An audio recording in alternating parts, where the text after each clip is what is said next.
بسم اللہ الرحمن الرحیم۔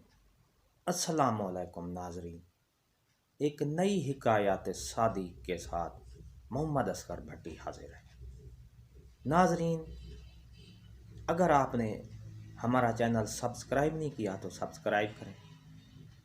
سبسکرائب کا ریڈ بٹن آپ کے سامنے ہے اور اس کے ساتھ بیل کا بٹن ہے، اس کو پریس کریں تاکہ ہماری نئی آنے والی ویڈیو جلدی اور آسانی سے آپ کو مل سکے۔ تو چلتے ہیں آج کی حکایات سادی کی۔ آج کا عنوان ہے فقیر کی دولت۔ جی ہاں ناظرین، آج کی جو حکایت ہے اس کا عنوان ہے فقیر کی دولت۔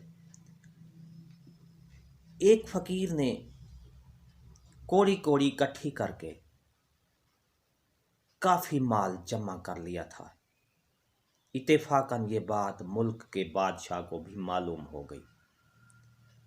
اس نے فقیر کو بلوایا اور اس سے کہا کہ جنگی اخراجات کے لیے ان دنوں ہمیں روپے کی بہت ضرورت ہے۔ مناسب ہوگا کہ اپنی جمع پونجی ہمیں دے دے، ہم بعد میں ادا کر دیں گے۔ ناظرین، فقیر نے کیا جواب دیا؟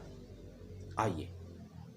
فقیر نے کہا، عالی جا، یہ بات کسی طرح بھی مناسب نہیں کہ ملک کا بادشاہ ایک ایسے فقیر کے مال پر نظر رکھے جس نے در در پھر کر خیرات مانگی ہے۔ بادشاہ نے کہا، کوئی بات نہیں، تیرا یہ ناپاک مال ہم ناپاک جگہ ہی خرچ کریں گے۔ فقیر پھر بھی مال دینے پر رضامند نہ ہوا۔ اب بادشاہ نے حکم دیا کہ اس کا سارا مال زبردستی چھین کر لیا جائے۔ چنانچہ ایسا ہی کیا گیا۔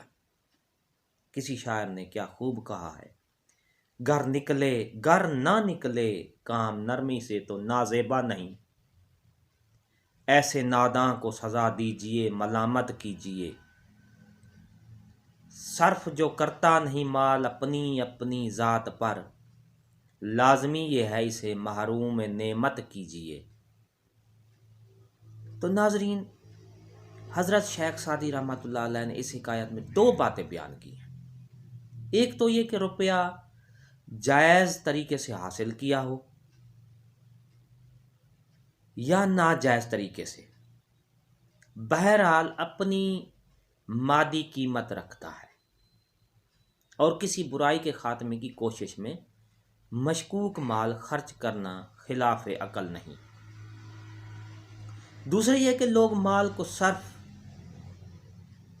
دوسرے یہ کہ مال کو لوگ صرف سنبھال کر رکھنے کی چیز سمجھتے ہیں، اس سے فائدہ نہیں اٹھاتے، ان سے ان کا مال زبردستی چھین لیا جاتا ہے۔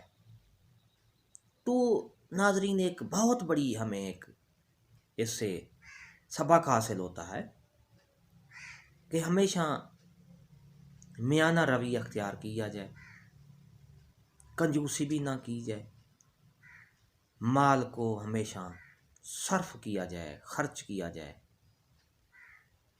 دنیا اور آخرت میں اس کے بہت بڑے فوائد ہیں۔ ویڈیو اچھی لگی ہو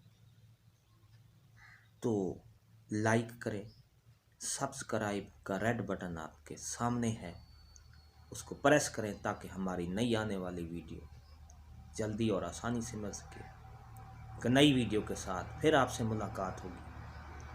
شکریہ، اللہ حافظ۔